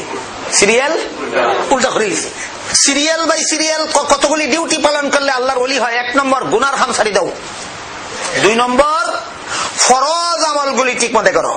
3 নম্বর ওয়াজিব আমলগুলি ঠিক মতে করো। 4 নম্বর সুন্নতে মুআক্কাদা আমলগুলি ঠিক মতে করো। এই 4 খান করলে নিরাপদ। 4 খান করলে মরণ নিরাপদ, কবর নিরাপদ, হাসর নিরাপদ, পুলসিরাত নিরাপদ, জাহান্নাম থেকে নিরাপদ। ওখানে নিরাপদ 4 খানে, কিন্তু ওলি হইতে পারবে না। গুনাহসারি দিছে এখনো ওলি হইতে পারছে না। ফরজ আমল ঠিক মতো করছে এখনো ওলি হইতে পারছে না। ওয়াজিব আমল ঠিক মতো করছে এখনো ওলি হইতে পারছে না। সুন্নতে মুআক্কাদা আমল ঠিক মতো করছে, নিরাপদ হইছে। নিরাপদ হইছে, ওলি হইছে না। আল্লাহর আযাব গজবে ধরতো না তোমারে মরণের সময়, আল্লাহর আযাব গজবে ধরতো না তোমারে খবর, আল্লাহর আযাব গজবে ধরতো না তোমারে হাসরের মাঠ, আল্লাহর আযাব গজবে ধরতো না তোমারে ফুলসিরাতের ফুলো। কিন্তু দেখবা যে দেখিয়া কি পরিমাণ ভয় ভাইবাই। হাদিস শরীফে হযরত রাসূল করিম সাল্লাল্লাহু আলাইহি ওয়াসাল্লাম বলেন, হাসরের মাঠে যখন মানুষগুলি জিন্দা হইয়া দাঁড়াইবে, জাহান্নাম হাসরের মাঠের পাশে আসবে, আর পাহাড়ের টিলারও মানুষ জিহ্বা বার করিয়া হুঙ্কার ছাড়তে থাকবে। আল্লাহ রাসূল বলেন, ঠাটা ফরলে যে লাখান আওয়াজ হয়, জাহান্নামের আগুনের জিহ্বা যে বার করব ঠাটা ফরার আওয়াজের মতো আওয়াজ হইব। আর কইব, আল্লাহ তুমি আমারে লাখ লাখ বছর হইছো আমারে খানি দিবাই মানুষ, লাখ লাখ বছরের উপবাসী আমি, আমারে দিছো না, আজকে এই খানিগুলি আমার সামনে উবাত, তুমি পারমিশন দাও, আমি 1 লুকমায় হাসরের মাঠের সবগুলি মানুষে গিল্লে খাইয়া লক্ষ বছরের ক্ষুধা নিবারণ করি। ভয় লাগবো নি? কি পরিমাণ ভয় লাগবো আন্দাজ করুক। নিরাপদ তো ঠিকই আছে, জাহান্নামের আগুনে সইতে পারতো না। মরণের আযাবটা কি নিরাপদ, খবরের আযাবটা কি নিরাপদ, হাসরের মাঠের আযাবটা কি নিরাপদ, ফুলসিরাতের পুলের আযাবটা কি নিরাপদ। কিন্তু ভয় আসেনি? ভয় আছে না? জাহান্নামের জিহ্বা বার করবো আর ঠাটার মতো আওয়াজ করবো আর কইবো আল্লাহ পারমিশন দাও, সারা হাসরের মাঠের মানুষ গিল্লা খাই দেয়, কেমন ভয় লাগবো। কিন্তু আল্লাহর ওলি হইতে পারলে কোন রকমের ভয় আল্লাহ পাক রব্বুল আলামিন, না মরণের সময় তাদের কোনো ভয় হবে, না খবরে কোনো ভয় হবে, না হাসরের মাঠে কোনো ভয় হবে, না পুলসিরাতের পুলে কোনো ভয় হবে। আল্লাহ বলেন, আলা ইন্না আউলিয়া আল্লাহি লা খাউফুন আলাইহিম ওয়ালা হুম ইয়াহজানুন। আল্লাহর ওলি যারা, এরা ভবিষ্যতে কোনো ভয় নাই, অতীতের জন্য কোনো চিন্তা নাই। তাহলে নিরাপদ হওয়া আর নির্ভয় হওয়া এক কথা নেই। নিরাপদ মানে আযাব হইতো নাই, কিন্তু ভয়ঙ্কর পরিস্থিতির মোকাবেলা করতে হবে। আল্লাহর ওলি হইলে আফদও নাই, ভয়ও নাই। এটা কিসের দ্বারা হাসিল হবে? নফল ইবাদতের দ্বারা। নফল ইবাদত প্রমাণ হওয়ার জন্য সহিহ হাদিস লাগে না, নফল ইবাদত জয়ীফ হাদিসের দ্বারাও প্রমাণ হয়। এই কথাখান যারা বুঝে না, অথবা না বুঝিয়া শুনিয়া না বুঝার বেঞ্চি ধরে, এই কথাখান যারা বুঝে না, কোন নফল আমল প্রমাণ হওয়ার জন্য, ফরজ আমল প্রমাণ হওয়ার জন্য সহিহ হাদিসের দরকার, ওয়াজিব আমল প্রমাণ হওয়ার জন্য সহিহ হাদিসের দরকার, নফল আমল প্রমাণ হওয়ার জন্য জয়ীফ হাদিস যথেষ্ট। এই কথাটা যারা বুঝে না, অথবা বুঝিয়া শুনিয়া না বুঝার বেঞ্চি ধরে, এরা হয় সবে বরাতের আমল জয়ীফ। জয়ীফ দিছে জয়ীফ হাদিসের দ্বারা আকীদা প্রমাণ হয় না, জয়ীফ হাদিসের দ্বারা ফরজ নামাজ প্রমাণ হয় না, জয়ীফ হাদিসের দ্বারা ওয়াজিব নামাজ প্রমাণ হয় না, জয়ীফ হাদিসের দ্বারা নফল বন্দেগী প্রমাণ হয়। কথা বুঝলানি না বুঝলাম না সাবাক বুঝি থাকলে হোকা জয়ীফ আমলের লাগি মুতাওয়াতির হাদিস লাগে, নফল বন্দেগীর লাগি মুতাওয়াতির হাদিস লাগে, নফল বন্দেগীর লাগি সহিহ হাদিস লাগে না জয়ীফ হাদিস যথেষ্ট? জয়ীফ হাদিস যথেষ্ট। শবে বরাতের ফজিলত নফল বন্দেগী, শবে বরাতের নফল বন্দেগী অসংখ্য জয়ীফ হাদিসের দ্বারা প্রমাণিত। একটা দুইটা জয়ীফ হাদিসে, বহু জয়ীফ হাদিসের দ্বারা শবে বরাতের নফল বন্দেগী প্রমাণিত। আমি আপনারা একটা রেফারেন্স দিলাম, সংগ্রহ করলে দলিল, বিস্তারিত দলিল প্রমাণিক বই মাঝে হইলিবা। শবে বরাত নামে একটা বই, ঢাকা ইসলামিক রিসার্চ সেন্টারের জেনারেল সেক্রেটারি মুফতি মিজানুর রহমান সাইদ একটা বই লিখেছেন বাংলা ভাষায়, এটার নাম হইল শবে বরাত। এটার মধ্যে কোরআনের আয়াতের দ্বারা, কোরআনের আয়াতের তাফসীরের দ্বারা, বিভিন্ন হাদিসের দ্বারা শবে বরাতের আমল নফল প্রমাণ করা হয়েছে। বুঝে থাকলে বলেন, যারা সুন্নতে মুআক্কাদা লাগে না এরার নফল লাগে? সুন্নতে মুআক্কাদা যে বেটায় হয় লাগে না, ই বেটায় তো নফল লাগে না কইবই। সুদা কথা। আপনারা যদি হাসরের মাঠে নবীর খাস শাফাআত লাগে তে সুন্নতে মুআক্কাদা লাগে, আর নির্ভয় যদি তাহা লাগে মরণের সময়, নির্ভয় যদি তাহা লাগে খবরও, নির্ভয় যদি তাহা লাগে হাসরও, নির্ভয় যদি তাহা লাগে ফুলসিরাত, তাহলে নফলও লাগে। কথা বুঝলানি না বুঝলা না? আমার এবার মূল কথার দিকে যাই, কথা শেষ করি। আল্লাহ পাক রব্বুল আলামিন সূরা মায়েদার 3 নম্বর আয়াতে বলেন, আল ইয়াউমা আকমালতু লাকুম দীনাকুম, আজকে আমি তোমাদের দ্বীনকে পরিপূর্ণ করিয়া দিলাম। এখানে দ্বীন অর্থ ইসলামের বিধিবিধান। সূরা ফাতিহার 3 নম্বর আয়াতে দ্বীন শব্দের অর্থ কর্মফল। সূরাতুল বাকারার 256 নম্বর আয়াতে দ্বীন অর্থ ধর্ম। সূরা সূরার 13 নম্বর আয়াতে দ্বীন অর্থ ইসলামের সহিহ আকীদা। সূরা মায়েদার 3 নম্বর আয়াতের যে অংশ আমি তিলাওয়াত করছি, আল ইয়াউমা আকমালতু লাকুম দীনাকুম, এখানে দ্বীন শব্দের অর্থ ইসলামের বিধিবিধান। বুঝি থাকলে হুকা কোরআনের সব আয়াতে ওই আল্লাহ দ্বীন শব্দ একই অর্থে ব্যবহার করেছেন না বিভিন্ন আয়াতে বিভিন্ন অর্থে? এখন সূরা মায়েদার 3 নম্বর আয়াতে যে আল্লাহ কইলে আজকে আমি তোমাদের দ্বীনকে পরিপূর্ণ করিয়া দিলাম, এখানে 3 খান কথা আমরা বুঝার মতো আছিল। 1 নম্বর, আজকে বলতে মহানবীর বিদায় হজের ভাষণের দিন, আর দ্বীন বলতে এই আয়াতের মধ্যে দ্বীন বলতে ইসলামের বিধিবিধান। এখন বুঝুকা পরিপূর্ণ করে দিলাম বলতে কি বোঝায়? পরিপূর্ণ করে দিলাম বলতে 6 দলিলের দ্বারা সাব্যস্ত করে দিলাম বুঝায়। ইসলামের বিধিবিধান 6 দলিলের দ্বারা প্রমাণ হবে। ইসলামের বিধিবিধান ক দলিলের দ্বারা প্রমাণ হইল? ওই পরিপূর্ণ করে দিলাম কথার ব্যাখ্যা হইল 4 দলিলের দ্বারা সাব্যস্ত করে দিলাম। ইসলাম ধর্মের যাবতীয় বিধিবিধান 4 দলিলের দ্বারা প্রমাণিত হইব। 1 নম্বর দলিলের নাম আল্লাহর কিতাব কুরআন, 2 নম্বর দলিলের নাম নবীর সুন্নত হাদিস, 3 নম্বর দলিলের নাম ইজমায়ে উম্মত, সমস্ত উম্মত মুসলমান উম্মতের ঐক্যমত, 4 নম্বর দলিলের নাম মুস্তাহিদ ইমামগণের কিয়াস। কুরআন হাদিস ইজমা কিয়াস, কুরআন হাদিস ইজমা কিয়াস, কুরআন হাদিস ইজমা কিয়াস। জহিলাইলাম আমি আপনারা রিয়া দুইত বুঝি থাকলে খোকা ইসলামের বিধিবিধান কত দলিলের দ্বারা পরিপূর্ণ হয়? তাহলে সূরা মায়েদার 3 নম্বর আয়াতে যে আল্লাহ খুঁজছেন আজকে আমি তোমাদের দ্বীনকে পরিপূর্ণ করে দিলাম। আজকে বলতে মহানবীর বিদায় হজের ভাষণের দিন, দ্বীন বলতে ইসলামের বিধিবিধান, আর পরিপূর্ণ বলতে কত দলিলের দ্বারা? 6 দলিলের দ্বারা। হয়তো আল্লাহর কোরআনের দ্বারা ইসলামের বিধান প্রমাণ হবে, আর না হয় নবীর হাদিসের দ্বারা ইসলামের বিধান প্রমাণ হবে, আর না হয় মুসলমান উম্মতের ঐক্যমতের দ্বারা ইসলামের বিধান প্রমাণ হবে। মুসলমান উম্মতের ঐক্যমতের মধ্যে 1 নম্বরে রইলেন সাহাবায়ে কেরাম। সাহাবায়ে কেরাম ঐক্যবদ্ধভাবে যেহেতু হযরত আবু বকরকে মুহাম্মদুর রাসূলুল্লাহর প্রথম খলিফা, যোগ্য খলিফা সাব্যস্ত করেছেন, এই জন্য হযরত আবু বকর সিদ্দিক রাদিয়াল্লাহু তাআলা আনহুকে মুহাম্মদুর রাসূলুল্লাহর প্রথম খলিফা হওয়ার যোগ্য ছিলেন বিশ্বাস করা, এটা ইসলামের বিধান। মুহাম্মদুর রাসূলুল্লাহর প্রথম খলিফা হওয়ার অযোগ্য ছিলেন আবু বকর? যোগ্য ছিলেন। যে কত নম্বর দলিলের দ্বারা? যারা 3 নম্বর কইছেন এরা বুঝছেন আমার কথা। আবার কই ইসলামের বিধিবিধান 4 দলিলের দ্বারা পরিপূর্ণ। হয়তো কোরআনের আয়াতের দ্বারা প্রমাণিত হবে, আর না হয় নবীর হাদিসের দ্বারা প্রমাণিত হবে, আর না হয় উম্মতের ইজমার দ্বারা প্রমাণিত হবে।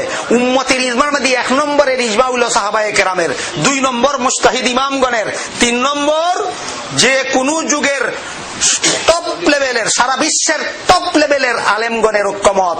এটাও আল্লাহ রাসূল বলেন লা ইয়াজতামিয়া উম্মতি আলা দালালা ইন্নাল্লাহা লা ইয়াজমাউ উম্মতি আলা দালালা। কিয়ামত পর্যন্ত আল্লাহ পাক রব্বুল আলামিন আমার উম্মতকে পথভ্রষ্টতা থেকে বাঁচাইয়া রাখবেন। কিভাবে? কিয়ামত পর্যন্ত আমার উম্মতের সমস্ত আলিমরা একটা ভুল পথে ঐক্যবদ্ধ হবে না। কাজে কিয়ামত পর্যন্ত মুহাম্মদ রাসূলুল্লাহর উম্মতের সমস্ত আলিমরা ঐক্যবদ্ধ হইয়া যে মীমাংসা দিবেন, এইটাও ইসলামের পরিপূর্ণ বিধানের অন্তর্ভুক্ত। কথা বুঝে আসলো কিনা দেখেন। তাইলে কোরআনের আয়াতের দ্বারা প্রমাণ হইলেও ইসলামের বিধান, কোরআনের আয়াতের দ্বারা প্রমাণিত হইয়া ইসলামের বিধান পরিপূর্ণ হয়, নবীর হাদিসের দ্বারা প্রমাণিত হইয়া ইসলামের বিধান পরিপূর্ণ হয়, মুসলমান উম্মতের ঐক্যবদ্ধতার দ্বারা প্রমাণ হইয়া ইসলামের বিধিবিধান পরিপূর্ণ হয়, আর মুজতাহিদ ইমামগণের কিয়াসের দ্বারা ইসলামের বিধিবিধান পরিপূর্ণ হয়। কিয়াস, কিয়াস এর শব্দটার বাংলা অর্থ হইল অনুমান। অনুমান, পরিমাণ। যে কোন লোকের অনুমান রে ইসলামী শরীয়তের দলিল নয়, মুজতাহিদ ইমামগণের অনুমান কিয়াস ইসলামী শরীয়তের দলিল। যেমন 1-2টা উদাহরণ দিই। নৌকা নমাজের মাঝে চেহারা, মেয়ে লোকে চেহারা কুলা রাখলেও নমাজ হইব হাদিসের দ্বারা, তাফসীরের দ্বারা প্রমাণিত। নমাজের মধ্যে হাতের কবজামানি কুলা রাখলেও মেয়ে লোকের নমাজ হইব, এটা তাফসীরের দ্বারা, হাদিসের দ্বারা প্রমাণিত। কিন্তু নমাজের মাঝে মেয়ে লোকের ফার ফাতা কুলা রাখলে নমাজ হইব নি না ওইতো নাই, কোরআনও নাই হাদিসও নাই। বুঝলানি কথাটা?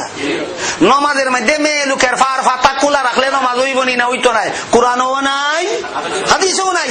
মুজতাহিদ ইমামগণ বলেন সেরা কুলা রাখলে যখন নামাজ হইব, হাতের পাঞ্জা কুলা রাখলে যখন নামাজ হইব, তেফার পাতা কুলা রাখলে নামাজ হইব। বুঝে থাকলে বলেন মেয়ে লোকের পায়ের পাতা কুলা রাখলে নামাজ হবে। যে কোরআন সুন্নাহর দ্বারা প্রমাণিত না মুজতাহিদ ইমামগণের কিয়াসের দ্বারা প্রমাণিত? এখন কিয়াসের দ্বারা প্রমাণিত হইলে এটার মাঝে সওয়াব আছে না গুনাহ আছে? যদি দুই ইমামে দুই ভাবে কিয়াস করে, এই ব্যাপারে সহিহ বুখারী শরীফের হাদিসে আছে, তিরমিজি শরীফের হাদিসে আছে, বিভিন্ন সিহাসিত্তার হাদিসের কিতাবের মধ্যে আছে।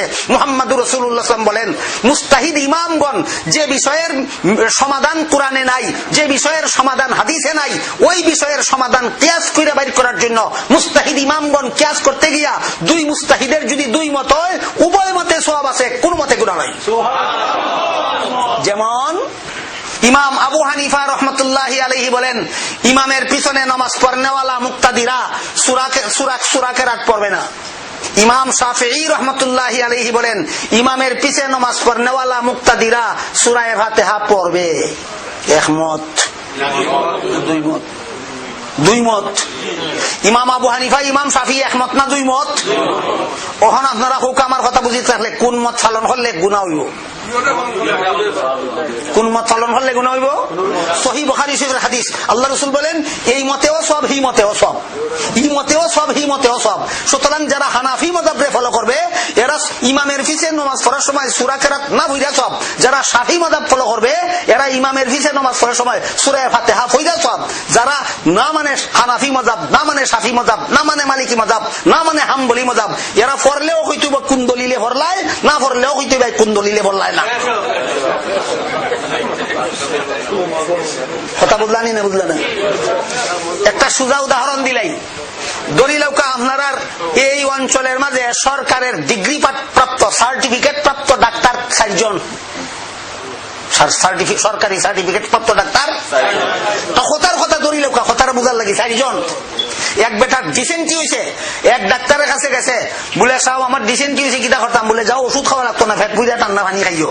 আর এক ডাক্তারের কাছে কয় খালি ঠান্ডা পানি খাইও হইতো না, তুমি তোরা ওষুধ খাও, ক্যাপসুল খাও, ট্যাবলেট খাও। আর এক ডাক্তারের কাছে গেছে, কয় খালি ট্যাবলেট হইতো না, ক্যাপসুল খাও। আর এক ডাক্তারের কাছে গেছে, কয় ট্যাবলেট ক্যাপসুলও খাইবাই, ঠান্ডা পানিও খাইবাই। 4 ডাক্তারের একসাথে ফলো করার উপায় আছে নি? তাহলে 4 মাযহাব একসাথে ফলো করবা কেমনে? যদি সকালে এক ডাক্তারে ফলো করে ওষুধ খায়, আর দুপুরও আরেক ডাক্তারে ফলো করে ওষুধ খায়, আর বিয়ালে আরেক ডাক্তারে ফলো করে ওষুধ খায়, আর রাতকে আরেক ডাক্তারে ফলো করে ওষুধ খায়, রোগেরও 12টা বাজবো, রুগীরও 12টা বাজবো। ঠিক তেমনি ভাবে আগের দিন ইমাম ইমাম আবু হানিফার সমাধান মানে, বাদের দিন ইমাম শাফির সমাধান মানে, বাদের দিন ইমাম মালিকের সমাধান মানে, বাদের দিন ইমাম আহমদ বিন হাম্বলের সমাধান মানে, এর ধর্মেরও 12টা বাজবে, এরও 12টা বাজবে। সুতরাং যেমন আর কেউ যদি এই 60 ডাক্তারের কোন ডাক্তারে ফলো না করিয়া ফতের ক্যানভাসার রে ফলো করে, আছে না বাংলাদেশ এরকম, এই দেশও নাও থাকতে পারে, থাকবার এই দেশও থাকার কথা নাই। যে দেশ প্রেসক্রিপশন ছাড়া ফার্মেসিয়ানে ওষুধ বেছে না, এই দেশও ফতের ক্যানভাসারে ফলো করার কোন প্রশ্নই আসে না। বাংলাদেশও ডিগ্রিধারী ডাক্তার থেকে ফতের ক্যানভাসারের সংখ্যা বেশি। রেলগাড়ির দ্বারা দাঁড়িয়ে ওষুধ বেছে ক্যানভাস করে, রাইফেলের গুলির মিস আছে, আমার কিরমির গুলি মিস নাই। হুনি বেড়ায় ওষুধ কিনে, হুনি ওষুধ কিনে। এই ক্যানভাসারের কাছ থেকে ওষুধ, এই ক্যানভাসারের কথায় যদি খালি পানি খায় তবুও সরকারের কাছে অপরাধী, ক্যানভাসারের কাছ থেকে যদি ট্যাবলেট খায় তবুও অপরাধী, ক্যানভাসারের কাছ থেকে যদি ক্যাপসুল খায় তবুও অপরাধী, ক্যানভাসারের কাছ থেকে যদি ফৈত্য খায় তবুও অপরাধী। কেন? এর অধিকার নাই প্রেসক্রিপশন দেওয়ার। যার প্রেসক্রিপশন দেওয়ার অধিকার নাই, এর যে ব্যবস্থা দিব এই ব্যবস্থাই ভুল। আর যার প্রেসক্রিপশন দেওয়ার অধিকার আছে সরকারি আইনে, এ যেই ওষুধ লিখে দিব এই কোনো ভুল নাই। ঠিক তেমনি ভাবে মুস্তাহিদ ইমামগণ আল্লাহর সার্টিফিকেট প্রাপ্ত। এরা জেলাখান কইবা এলাকান হইসব, জেলাখান কইবা এলাকান হইসব। আবু হানিফা এখন কেরাত লাগতো না, কেরাত না পড়ো, হানাফিরা না পড়লে সব। আবু শাফি বলেন সূরা ফাতিহা লাগবো, শাফি মতবাদ লাগি সূরা ফাতিহা হই দাও সব। কেন? উনিও সার্টিফিকেট দাঁড়ি, ইনিও সার্টিফিকেট দাঁড়ি। সার্টিফিকেটটা পাইলা কই এখন? সার্টিফিকেটের সার্টিফিকেট কিতা? সার্টিফিকেটের সার্টিফিকেট কিতা? সার্টিফিকেটের সার্টিফিকেট হইল সূরা নিসার 59 নম্বর আয়াত। সূরা নিসার 59 নম্বর আয়াতে আল্লাহ পাক রব্বুল আলামিন বলেন, ইয়া আইয়ুহাল্লাযীনা আমানু আতিউল্লাহা ওয়া আতিউর রাসূলা ওয়া উলিল আমরি মিনকুম ফাইন তানাযাতুম ফি শাইইন ফারুদ্দুহু ইলাল্লাহি ওয়া ইলার রাসূল। হে ঈমানদারগণ, আল্লাহর হুকুম মানো। আল্লাহর হুকুম যদি কোনো ব্যাপারে পরিষ্কার না পাও, রাসূলের হুকুম মানো। রাসূলের হুকুম যদি কোনো ব্যাপারে পরিষ্কার না পাও, তাহলে উলুল আমরের হুকুম মানো। উলুল আমরের যদি এক ঐক্যবদ্ধভাবে কোনো ফয়সালা না পাও, তাহলে মুস্তাহিদ ইমামগণ যেই মীমাংসা দিবেন সেই মীমাংসাই মানো।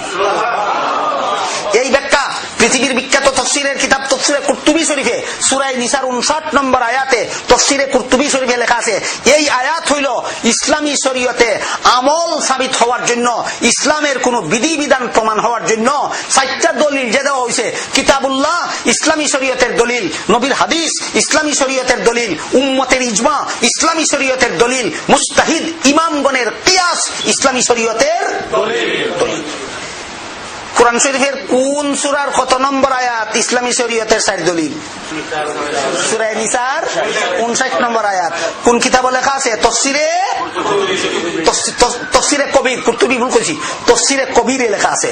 ইমাম জালালউদ্দিন ইমাম ফখরুদ্দিন রাজি রাহমাতুল্লাহি আলাইহি, তিনি পৃথিবী বিখ্যাত দার্শনিক ছিলেন, পৃথিবী বিখ্যাত দরবেশ ছিলেন, পৃথিবী বিখ্যাত ওলি ছিলেন, পৃথিবী বিখ্যাত মুফাসসিরে কোরআন ছিলেন। তার লেখা তাফসীরে কবিরে উল্লেখ আছে, এই সূরা নিসার 59 নম্বর আয়াতে আল্লাহ ইসলামী শরীয়তের 4টা দলিল সাব্যস্ত করে দিয়েছেন। কুরআনের দ্বারা যা প্রমাণ হবে এর দ্বারাও ইসলাম পরিপূর্ণ, হাদিসের দ্বারা যা প্রমাণ হবে এর দ্বারা ইসলাম পরিপূর্ণ, উম্মতের ইজমার দ্বারা যা প্রমাণ হবে এর দ্বারা ইসলাম পরিপূর্ণ, মুস্তাহিদ ইমামগণের কিয়াসের দ্বারা যা সাব্যস্ত হবে এর মাধ্যমে ইসলাম পরিপূর্ণ হবে। সুতরাং সহিহ বুখারী শরীফের হাদিস, হযরত রাসূল করিম সাল্লাল্লাহু আলাইহি ওয়াসাল্লাম বলেন, দুই মুস্তাহিদ ইমামে যদি দুই রকম রায় দেন, আল্লাহর রাসূল বলেন, সহিহ বুখারী শরীফের হাদিস, আল্লাহর রাসূল বলেন, এই মুস্তাহিদের রায় যদি এক রকম হয় এটা ফলো করলেও সওয়াব হইব, ওই মুস্তাহিদের রায় যদি আরেক রকম হয় ওইটা ফলো করলেও সওয়াব হইব। যে মুস্তাহিদ ইমাম না, হে রায় দিলে এটা করলেও ভুল, হিটা করলে ভুল। তুমি এমনি করলে কই দিবা কোন দলিলে কইছো, এমনি করলেও কই দিবা কোন দলিলে কইছো। তা বুঝলানি না? বুঝলা না? এতক্ষণ বুঝে থাকলে বলেন, শবে বরাতের নফল বন্দেগী মুস্তাহিদ ইমামগণের কিয়াসের দ্বারা প্রমাণিত না,